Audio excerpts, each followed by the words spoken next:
lho modele kaya nek ning keyboard.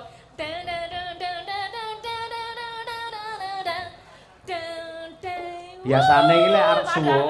Gitu lah. Biasane lek arep suwo arep mandeg kan malah cepet to. Ya iki kok diacret-acret ngono to, Pak. Kok diacret-acret. Tegese suatu saat ki ada apa kuwi jenenge men beda rasa, suwe malah saya alon, saya alon, saya alon. Seneng aku ini ya, ayo untuk masyarakat Jawa Timur, khususnya Jombang, Mojowarno lan sakitarnya. Sekitarnya ini. Apa sih basane sakitare? Sekitare apa? Sekitare kene ya ning kene iki ya laladane. Jombang lan laladane. Aje ngaturaken wilujeng dalu sugeng dalu sedaya warga masyarakat. Sik to, Mbak. Woi. Perlu diluruske. Nggih. Sing bener kuwi wilujeng dalu, ora kok wilujeng. Wilujeng. Kene iki piye agamis lho kene. Aku gak ceng kok. Aku gak ceng. Lah Mbak kowe ra ceng sing cengi aku dadi.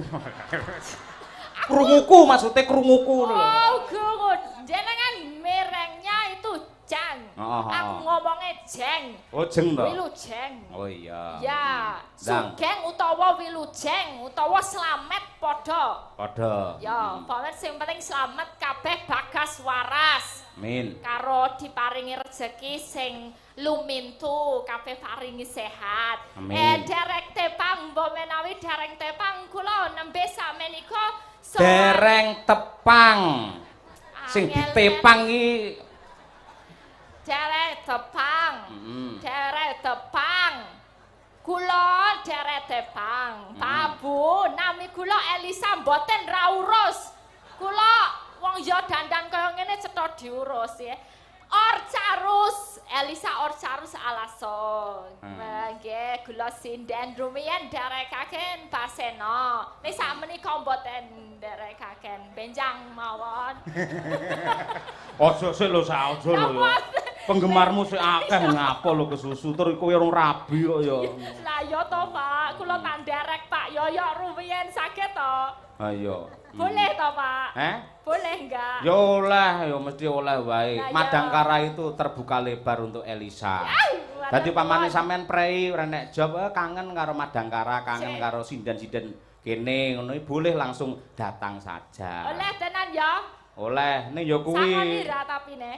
Sangoni ora. Sangoni no nyek sinden mampu dalang hebat. Ora ketang 250 sewengi ya cukup to nggih kowe. Cekap banget. Nggih, niki acaranipun luar biasa.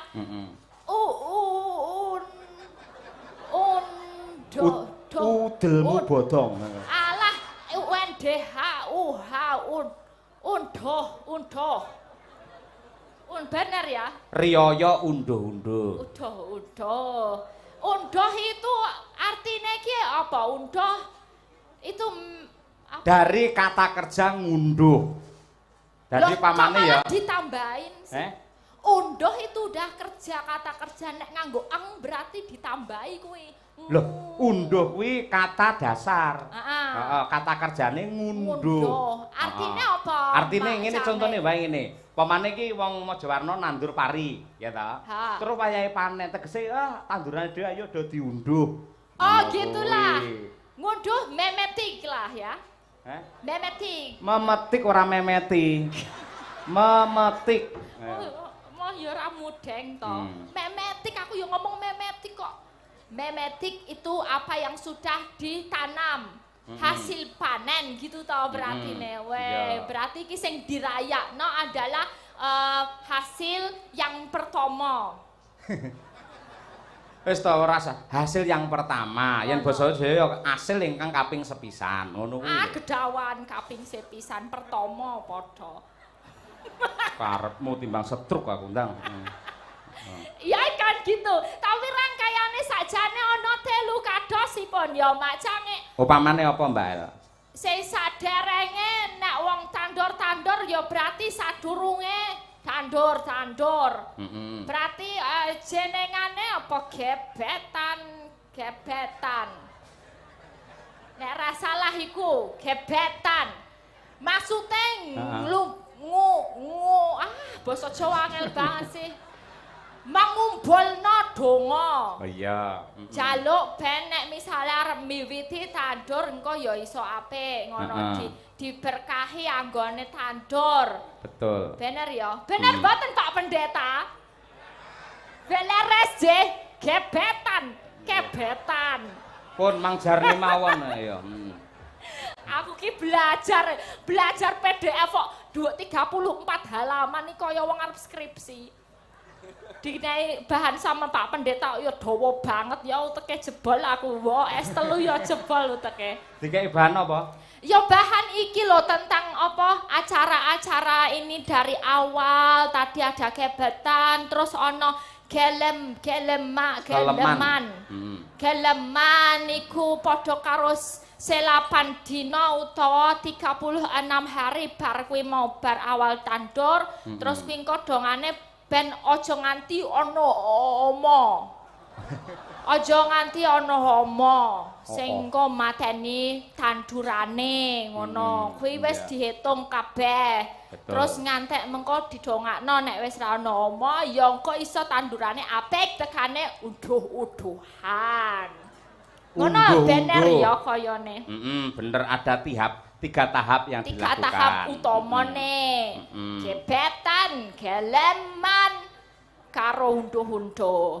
Nah, iki sing apik nggon bagian unduh-unduh iki. Soale ora mung unduh-unduh kuwi ora mung merayakan iki sebagai hasil panen, tapi iki dipersembahno dinggo Gusti. Apa sing dadi hasil pertama iki mau dipersembahkan dulu buat Tuhan, berarti kuwi sing dadi prioritase. Ya. Dadi kuwi ora mung dinggo ya iki aku duwe hasil panen terus tak umukno aku seneng mergone panenku akeh, tapi iki sing pertama banget eling bahwa Gusti sing ngenehi ya dibalekno dhisik. Matur nuwun ya Gusti bul ngono balekno.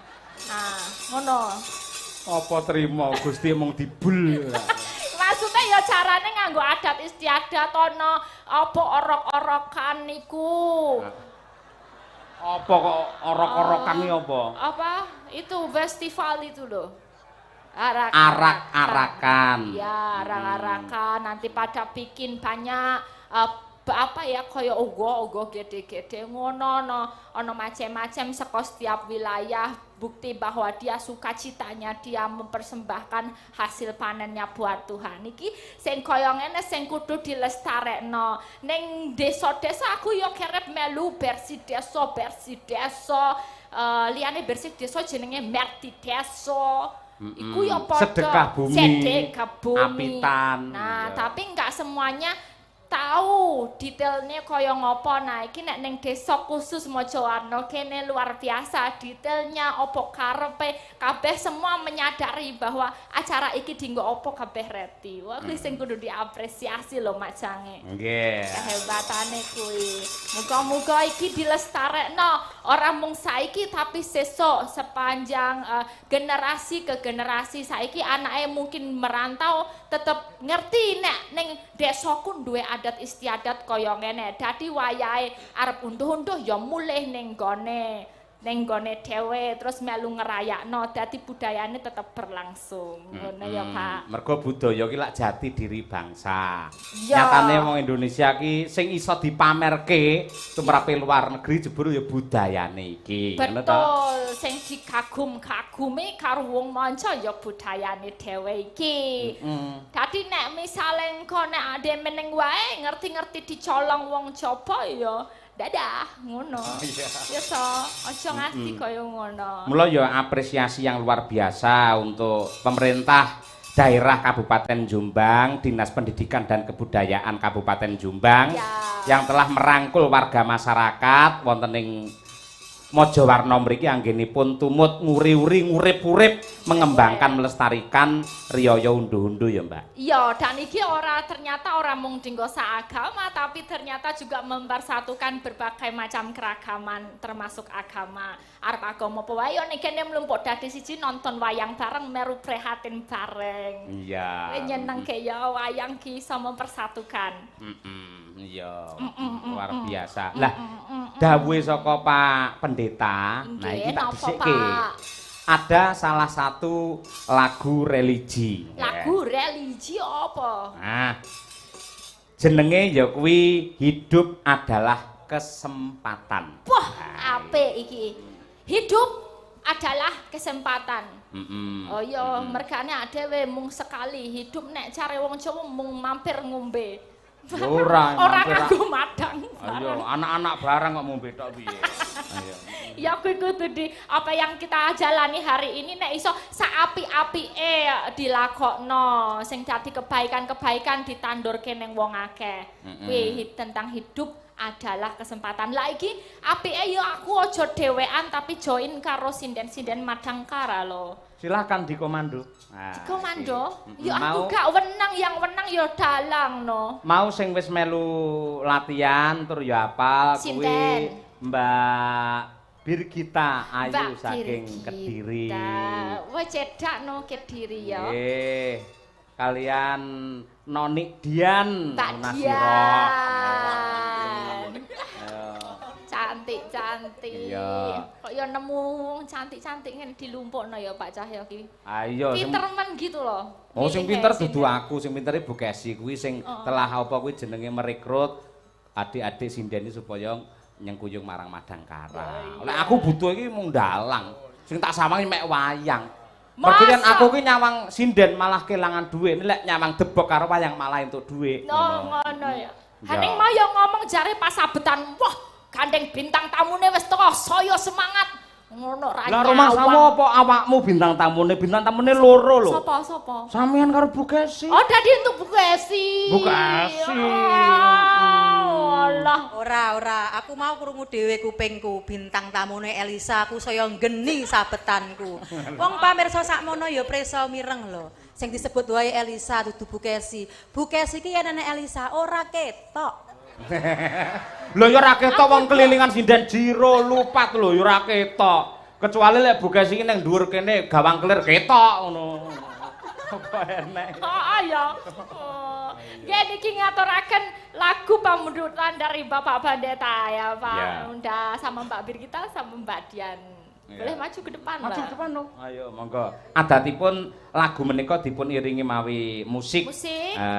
Diatonis ning menika badhe bidal wau Pak Pendeta kula bidal mriki kalih kanca-kanca mlumpuk teng griya latihan sekedap. Dados diiringi ngangge gamelan. Upami kok mboten cocok, mboten sae nyuwun pangapunten Pak Pendeta. Wedine kok sae sampun kesupen taun ngajeng nanggak melih. Monggo dipun garis ngandhapi nggih. Nek sae taun ngajeng nanggap malih tur sindene ya iki ya Birgita ya melu, Mbak Dian ya kudu melu. Mergane sing iso nyanyi nggih namung niku. Kalih kula. Iya. Entek-entekne mempromosikan diri ya. Lagu Hidup Adalah Kesempatan digarap oleh teman-teman Madangkara. Dados.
Tuhan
Semoga membawa berkah untuk semua warga masyarakat di Mojowarno Jombang. Amin, amin, amin.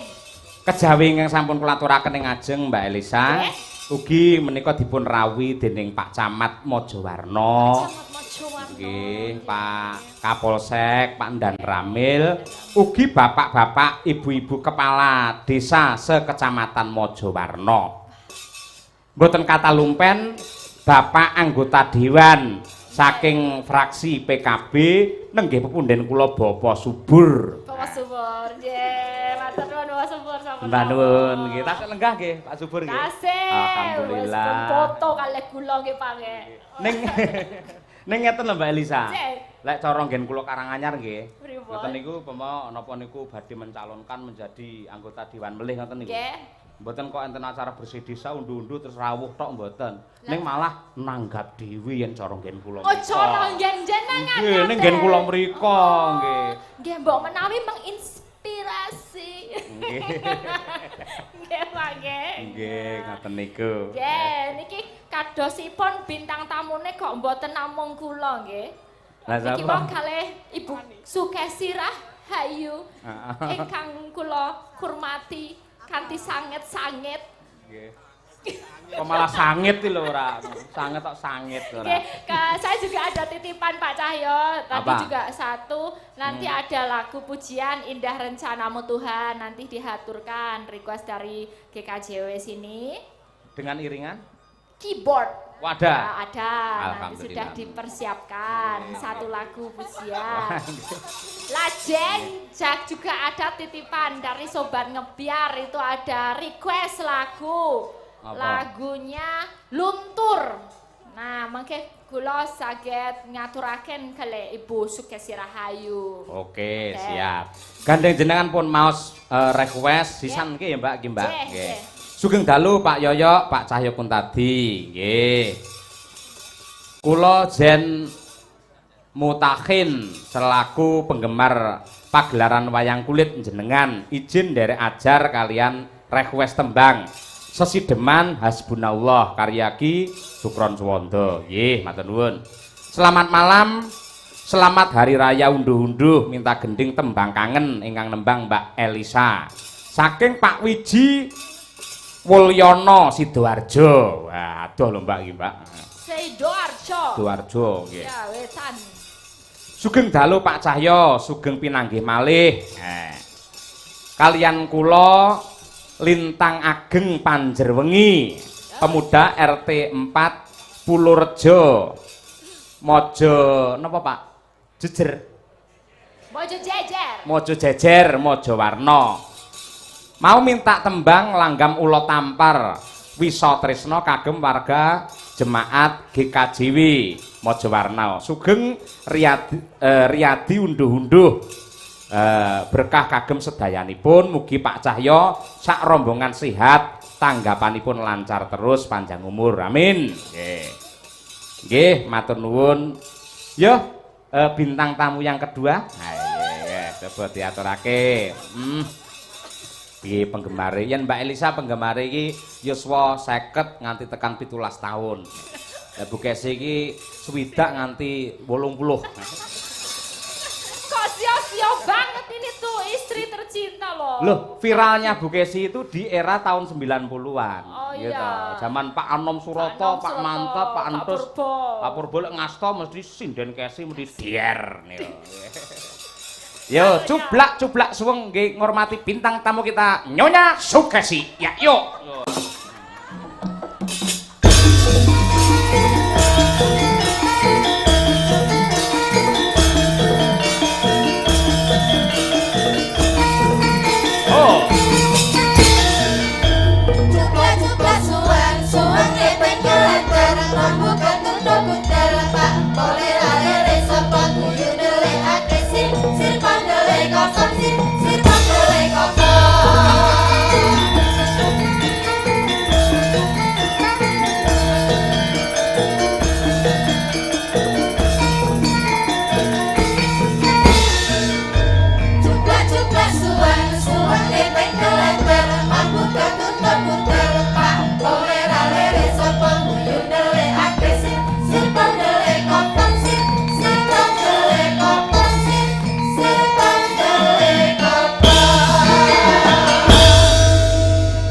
Bareng wis mandap terus jejer berdua ngono kuwi.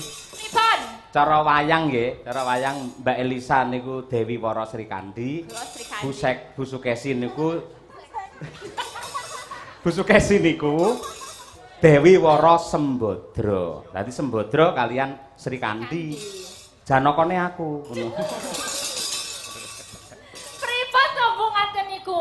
Secara otomatis aku mosok ya dadi yang ini juga jadi istri yang kedua.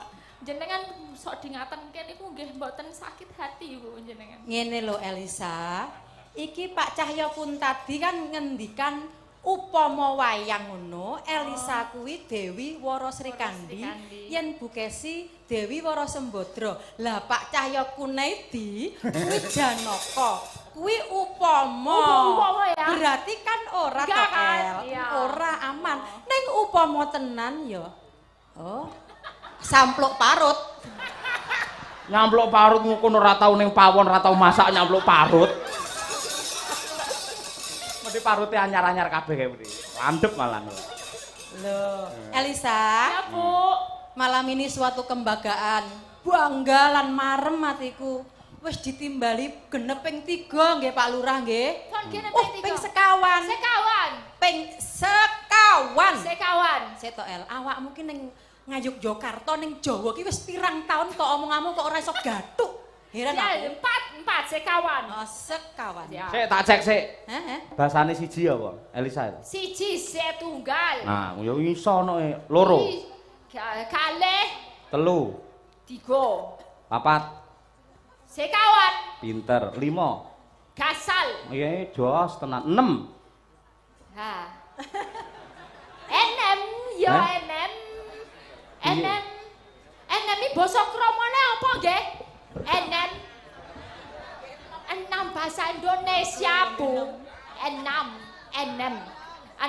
Tetep enem. Ora iso sampean lek sinau basa Jawa kurang bebles. Enem apa? Siji apa? Setunggal. Loro. Kalih. Telu. 3. Papat. Sekawan. 5. Gasal. 6. Enem. 6 kuwi ora kok nem ngene ora. Apa? Ning enek basane. Apa basane? Gangsal langkung setunggal. Gasal langkung setu. Gasal langkung langkung setunggal, gangsal langkung kalih, gangsal langkung tiga, gangsal langkung sekawan, gangsal langkung gangsal. Sedoso oleh 10. Ora oleh. Kakaknya Sedoso. habis 5 ditambah kabeh. Ora, Kok lek anggere- ganti sing 10 ganti sedoso. Kon duwe hak apa karo 10? Loh, ora kok hake apa-apa ning apa kuwi jenenge pakeme basa Jawa ki anggere wis enek nule, kuwi dadine sedoso. Ah, kuwi pakem apa secara ilmiah jelas. No. Loh, Nek kuwi- mung jare wong tua jaman biyen gak ngerti. Iki mau logikane nek bal gangsal langkung sekawan ya gangsal langkung gangsal. Ya wis sakmunimu karomu. No. Sing bener 10. Bar 10 apa? Sedoso siji. 11. Apa sedoso 11? Ora ya 11 ngono. 11 to. 11. Dadi Basa krama apa? ora dikramake. Lah kuwi yen teko 12 kuwi dadi kalih 11. Oh, curang to. Ya 11 ya kasih setunggal kenapa? Hah? Setunggal welas. Kali welas, tiga Ojo welas. diprotes. Kasihan yang 2 sama 3 dapat welas, yang 1 sendiri enggak Kuwi cara mbah-mbah biyen wis ngono kuwi. Amboh, aku Berarti ya ngomong 11, 12 ngomong. ngono. Enggak ada patokane diganti-ganti dhewe. Etan apa kabeh. bahasane etan? Etan. Wetan. Wetan, pinter. Wetan. Lek kulon. Gilen ya. Ah, Gilen. lor. Eler. Heeh, kidul. Kidel. Kidul. Kuwi mudeng ora to? Etan apa etan? Etan yo etan. Kulon. Timur. Kulon. Gilen. Lor. Eler. Kidul. Kidel. Kidul apa sih? Syukur moncrot lambemu ora. Kidul apa sih? Kid ya, yen Lor. lor mau apa? Ler to? Ler to. Lah yen Kidul kidul. apa? Kidul kuwi Kidul, ngajengipun ler ngono. Ngajenge. Heeh, ngono kuwi. Ngajengipun ler. Heeh. Aku lere pas madhep ngaler ya tetep ngajengku ler kok. Buriku kidul kok. Berarti ya tetep wingkinge ku ya tetep kidul. Ayo. Samesti yo mosok ngajenge ler. Pripun to, Bu? Iya. Jenengan dosen lho, kula diajari sing bener to. Iya bener, Pak Cahyo itu punya pemikiran lain, punya konsep pemikiran yang lain tentang mata angin, mata arah iki lho. Waduh. Ora apa-apa, soalnya dhewe juga punya pakem. Oh, ngoten. Tak kira- Dhek kuwi madhep ngidul ning mesti noleh ngalor. Oh, nah. Ya nalika nguyuh. Lek rekoso men. Ngene. Tenggo ya. Kuwi ya syukur jebles ae kuwi ora. Lho, kan jare kuwi yen sore ngono kae yen pendeta sapa kae. Enek pendeta sore kae lho, Banyolane. Begawan, Nggon aku resi. begawan. Aku ki ya ketoke madhep ngidul ning tak ongkek ngalor. Nah, kuwi kan berarti berkaitan dengan mata arah angin. Pakeme kan diongkek kuwi mau lho. Berat nih, berat. Kuwi. Bintang tamu yang satu ini berat ini. Loh, kan karena Pak Cahyo itu terlalu cerdas untuk menafsirkan arah-arah ki mau ditambah iki aku sederhana wae. Aku mau ndelok yen bubar tanggapan yoga karo dalang kuwi yen rentuk WC, rentuk kamar mandi. Sak nggon-nggon mula di arah mata angine iku mau dhek sakjane ya arepe lurus rono tapi mesti menggoke ngalor ngono lho. Paham ora? Ora paham ya wis. Ora paham. Mergo isin yo. Tapi Sinden. Mbak Saiki Elisa, anu apresiasi untuk acara unduh-unduh Bu Kesi. Sampeyan tak ya dosen, mestine ya duwe argumen apresiasi. Ayo.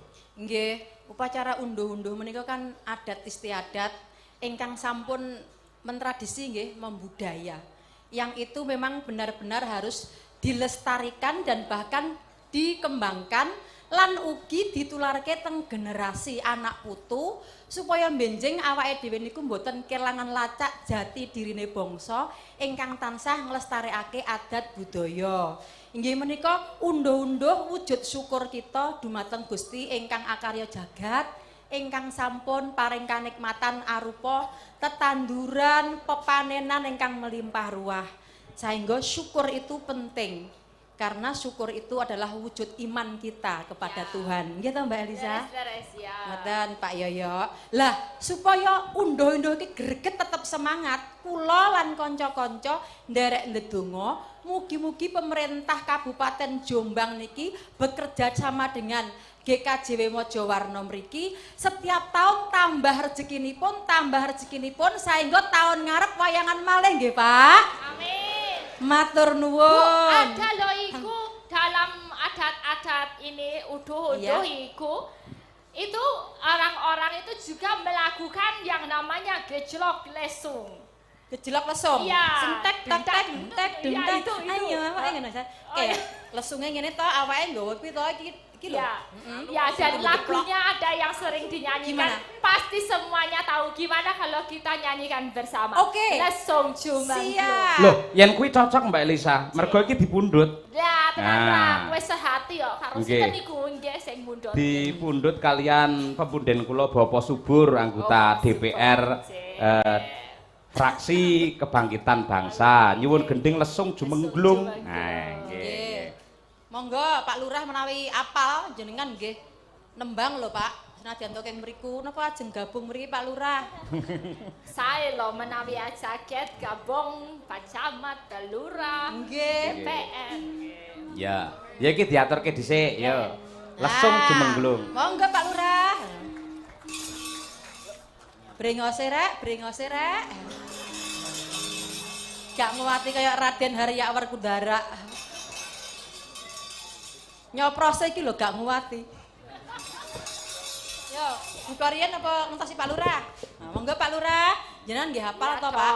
Nggih, Mbak Kesi, Mbak Elisa matur nuwun. Jik mangan kacang diceluk. Engko nek copros ya gak apa-apa. Iya. Mboten, Pak. Bersih kok, Pak. Lah ya brengos iki tumpang songo Mbak Elisa. Napa niku? Niki kabeh songo nek mboten percaya sampean itu. Ya Allah. Umpadine kon ngelus-ngelus brengose Pak Lurah ya ora. Politik kuwi ora. Geli aku. Bayangke geli aku. Nggih, monggo. Nggih. Madangkara. Nggih. Lesung Jumengglung. Pak Subur panyuwunane.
Lesung Jumengglung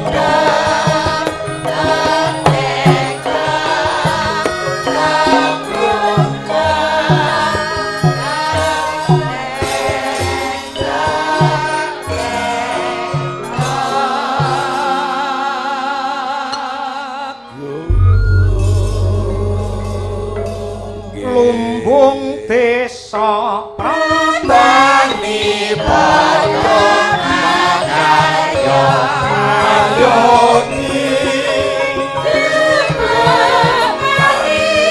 nono lesem nanda ayoyo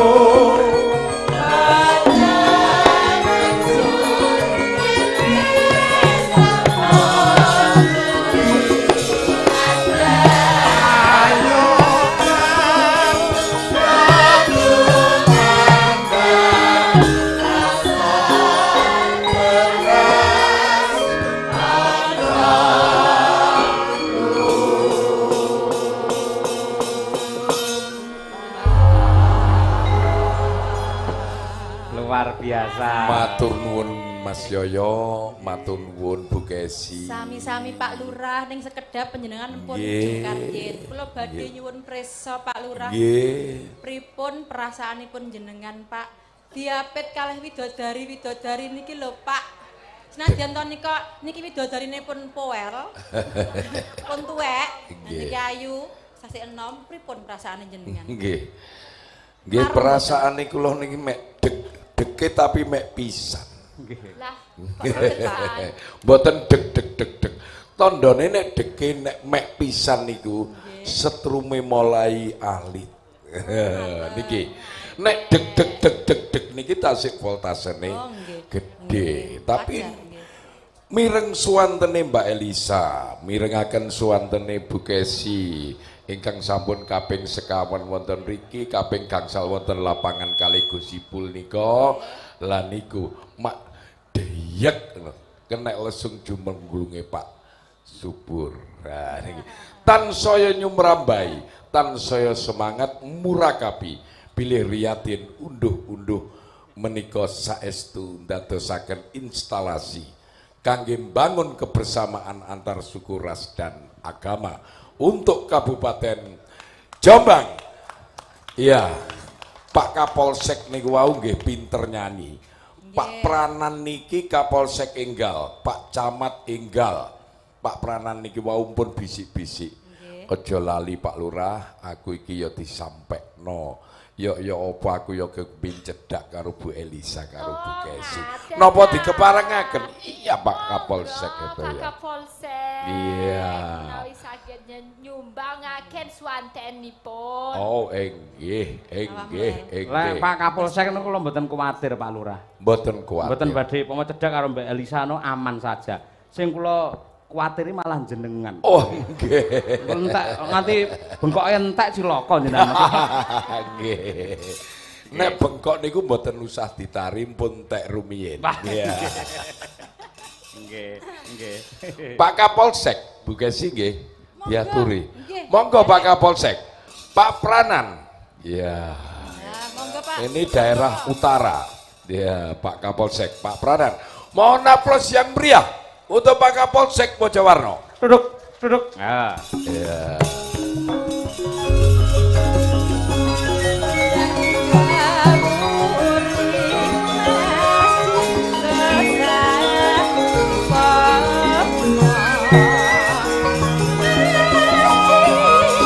Cek.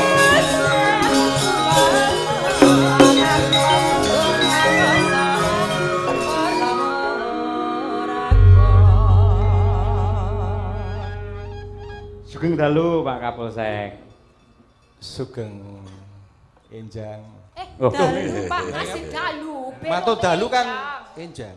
Oh, setelah dalu. Nggih. Dereng kalih welas niki pun kalih Lah welas. cekedap wale pun enjang. Oh, nggih. Kirang pinten menit. Walah Pak Kapolsek ketoke grogi. Ketoke lek ning Kantor. kantor ki Bedeg dinas aku. L. Iya. Ketoke ketika Pak Kapolsek itu dinas ning kantor. Mejen. Oh. Nah, nyiapne karo prajurite. Lencang depan, gerak. Iya, istirahat di tempat, gerak. Bareng ngerti Mbak Elisa. Elisa, sigar, brak. Istri 4, Wah, iso mbanyel saiki. istri 4 gerak ngoten nggih.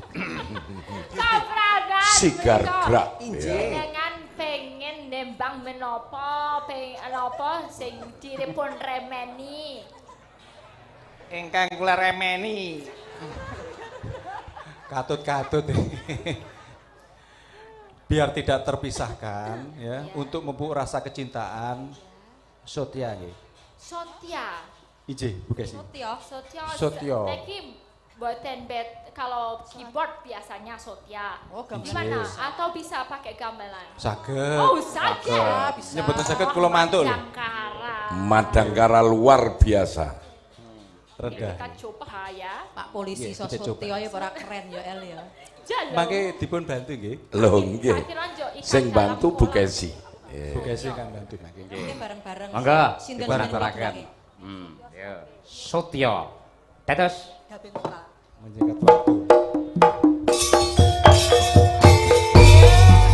Iya.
Langit bumi kang ngekseni nalikane ngucap janji ono lagi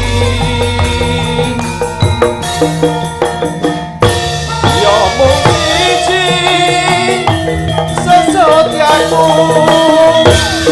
pemaniku doni masuk ayu panyuwunku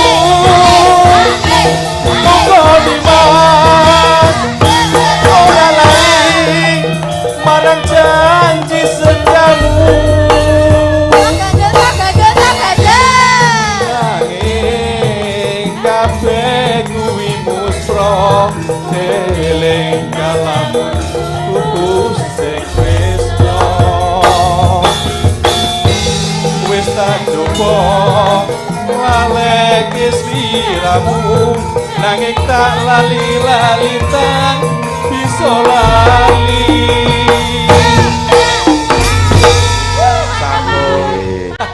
Matur nuwun Pak Kapolsek. Matur nuwun, Bapak Caleg. Aplaus untuk Pak Kapolsek. Iya. Matur nuwun Bu Kesi, Mbak Elisa, matur nuwun. Lurah matur sembah nuwun. Iya. Kapolsek matur nuwun Pak Sek. Pak Kapolsek, lho Pak Pak. Kapolsek. Nggih.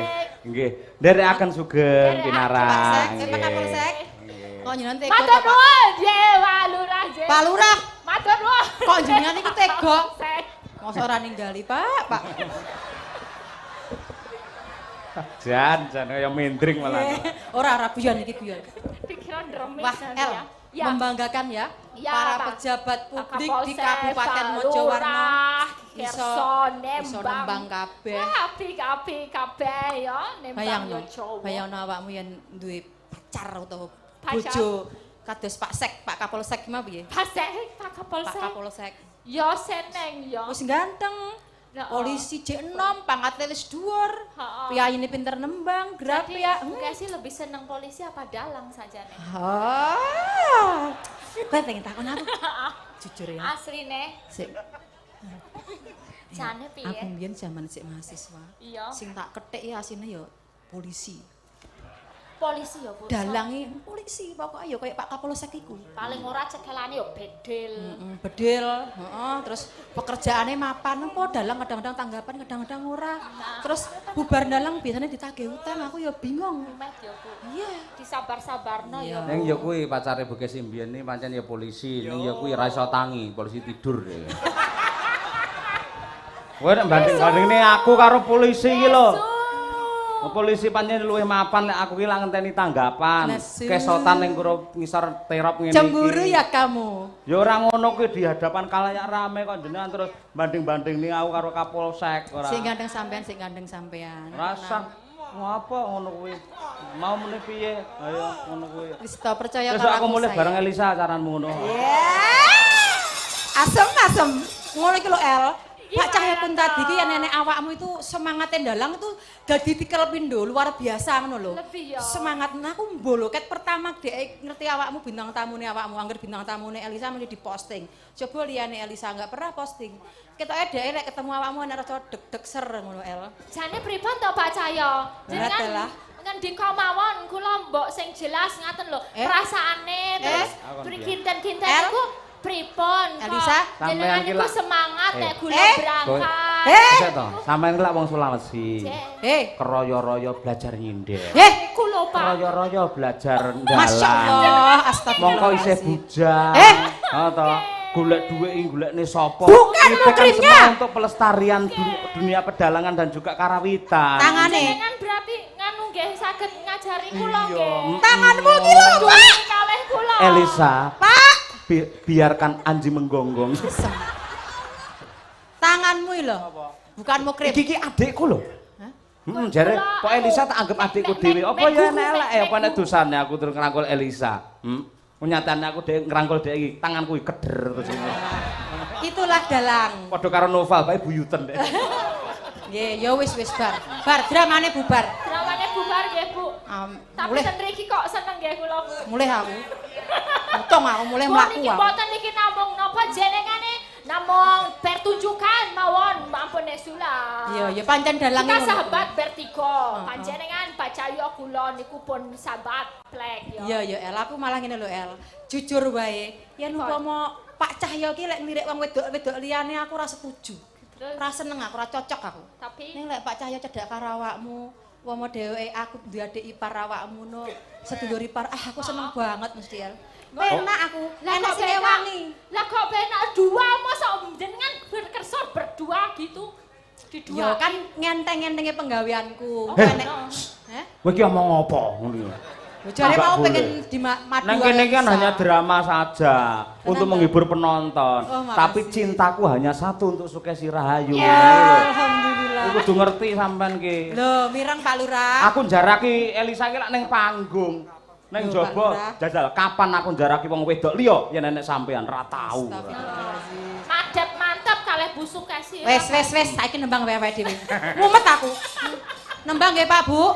Niki wae wonten pamundutan saking sobat Apa? ngebiar lagunya Luntur. Mbak Gesang, Luntur. Langgam luntur. Aduh, Ya. muga-muga ora luntur tresnane ya El ya. Ya ojo ngan. Kita akan selalu setia menjadi partner sepanjang masa ya. Kok diwenter kene. Oh, aja iya bener. Berebut dalang ki penak. Celono ae. Dibeli dalang ki penak. Tenan tenan. Tenan, dhek lho. Yen bar tanggapan, kayane bruk metutuk neng aku. Semua Ora- kasihin. Semua. Tak 1 pun 1000 pun Pak Cahyo itu nggak pegang uang, bahaya. Masa Iya. det lanang sithik weren. Ya di tanang mbuh ning aku kadang-kadang nemokne dhek ning jero blangkon niku nresep 50.000. Wah. Ya Lho, buktine sing diomongne Bu Kesi iki ra salah ki lho. Dompetku. Isine pira? 20.000 iki lho. Iki mung nggih golek wedang ning warung tok iki. Ya pancen wong lanang lek digawe duit akeh gawat, engko iso miber nang ndi-ndi. Loh, pancen. Ya perlu di manajemen. sama Ayo sayangku, keuangannya. Ya, adikku. niki dipon apa bawani Bawani. apa? Komplit, Mas Mong. Mambang. Ya. Mambang. Elisa sih apa Bu Kesi sih? Ya mbok wek sik, ayo.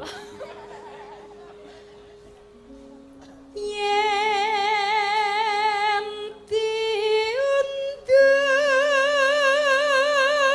diundur ngelantur ngrusakke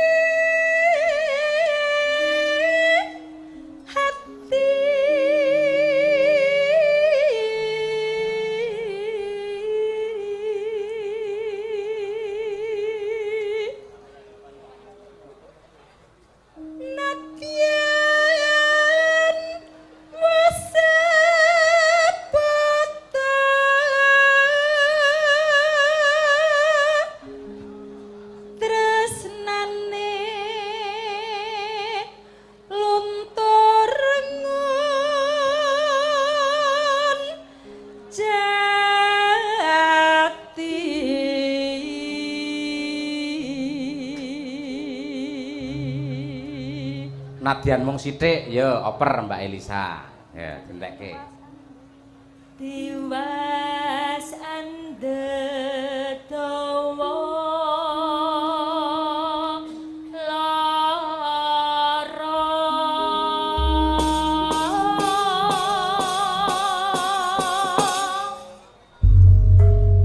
Nah, tembang iki luwih apik meneh lamun to dijiwai dan diresapi.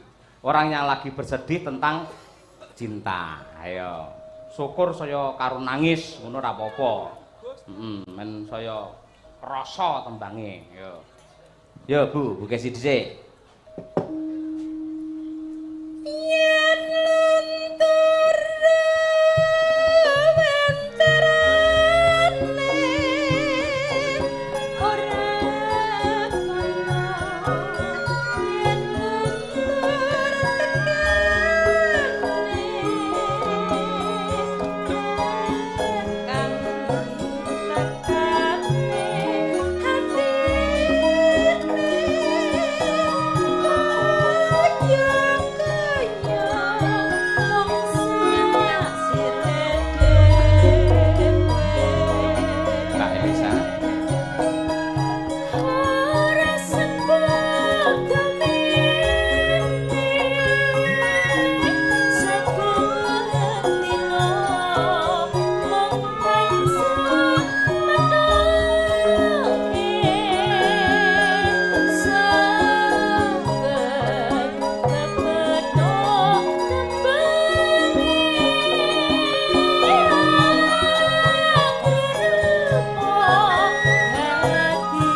luar biasa menika kala wau. Pamundhut saking sinten Mbak Elisa?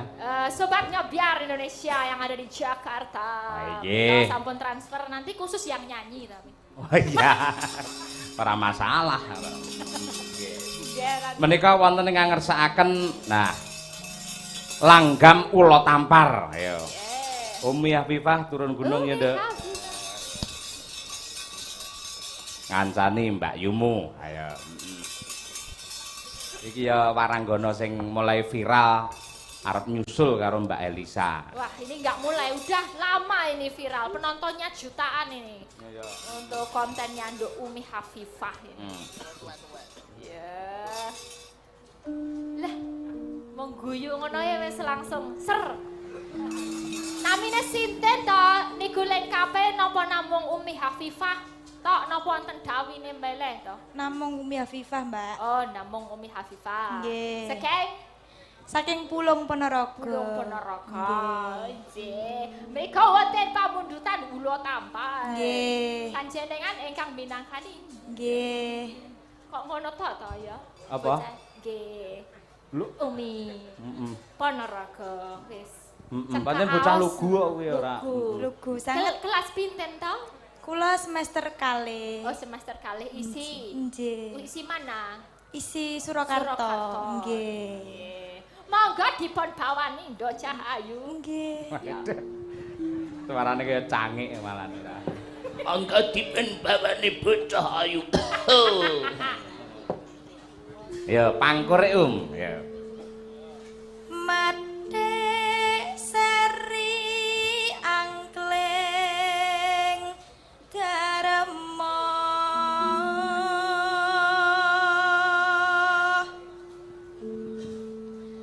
ana crita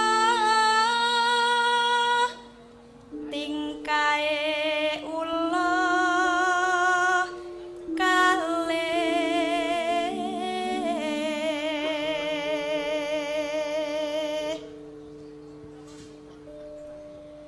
ingkang samya cumburaya jenenge ula tampar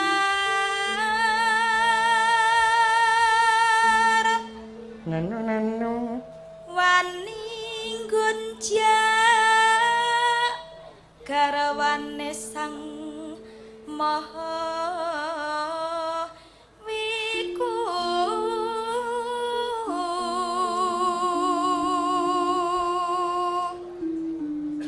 anengge sang nagaraja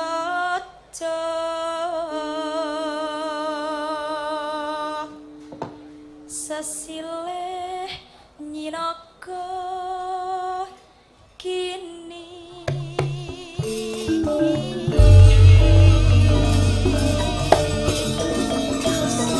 Mas Raja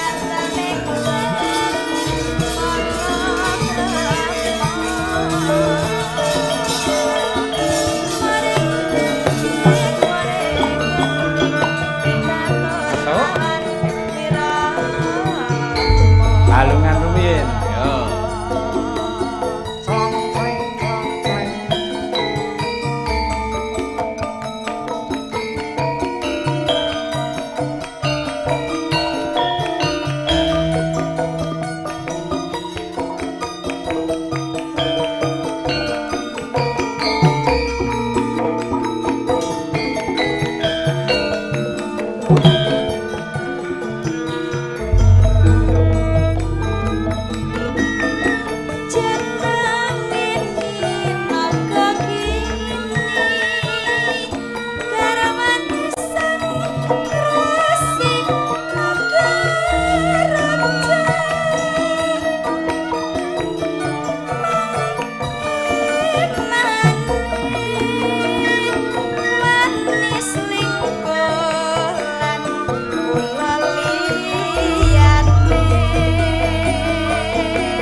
Miroso ya Mbak Elisa ya. Miroso niki luar biasa.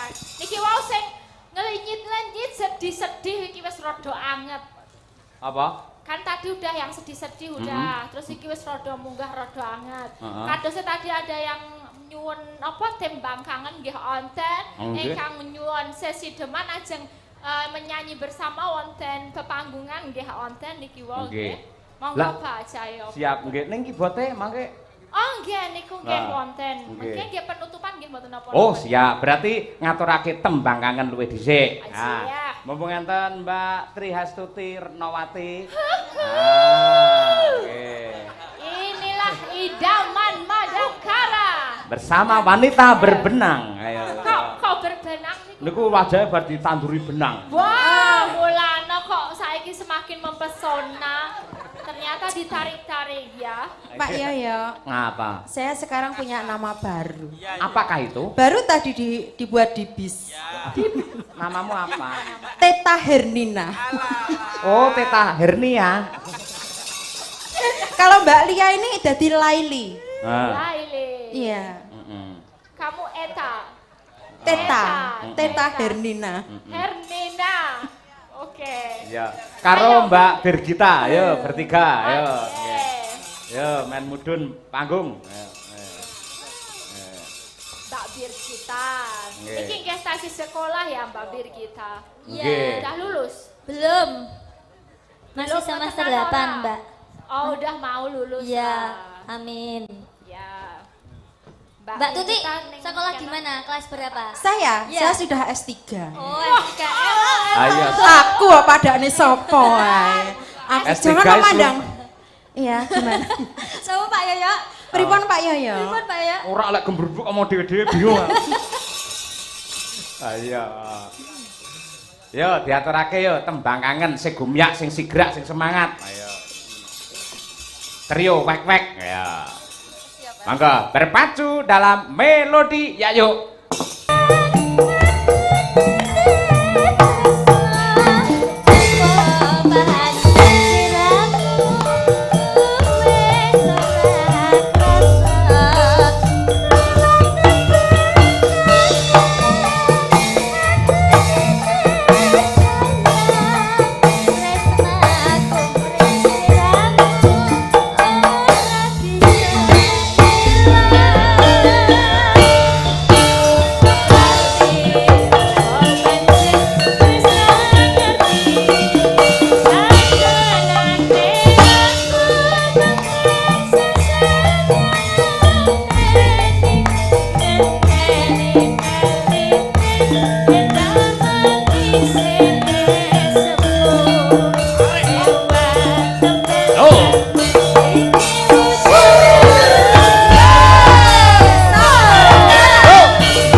sangat luar biasa. Mengges. Dan Ya, Mbak Fir kita Mbak Tuti. Apa? Isi pengen meneh. Njaluk tanduk. Kuwi biasane ning omah pancen yo tanduk ngono kok. Nggih, niku sampun dipun pinangkani. Ingkang religi Mbak Elisa, nggih. pun Pak Pendeta. Menika Nggih. Pak Lurah kadosipun yang ajang megang keyboard atau sinten? Oh sudah ya? Oh sudah ada. Nggih. Nggih, nggih. Lagunya Indah Rencanamu Tuhan. Nggih, nggih, nggih. Monggo, mang menyesuaikan diri kalian keyboard Mbak Elisa. Ya.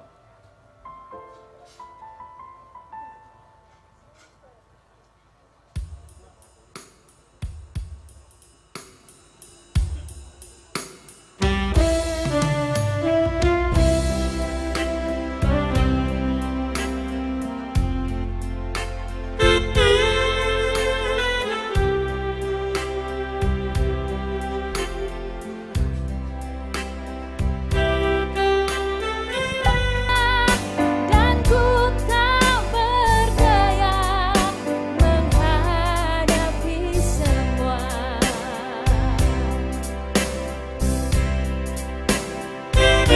Kini ku melihat dan ku merasakan indah rencanamu.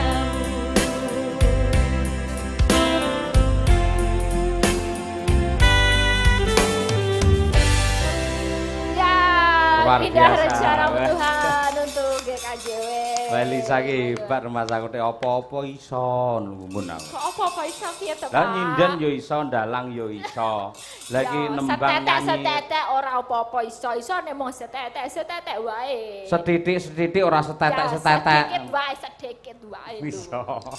Ya, Piyayi tek apa-apa wah elok Cek, tenan. sampun dipun pinangkani menika pamundutan-pamundutan, mbok Nggih. cange, mbak limbuk-limbuk. Nggih.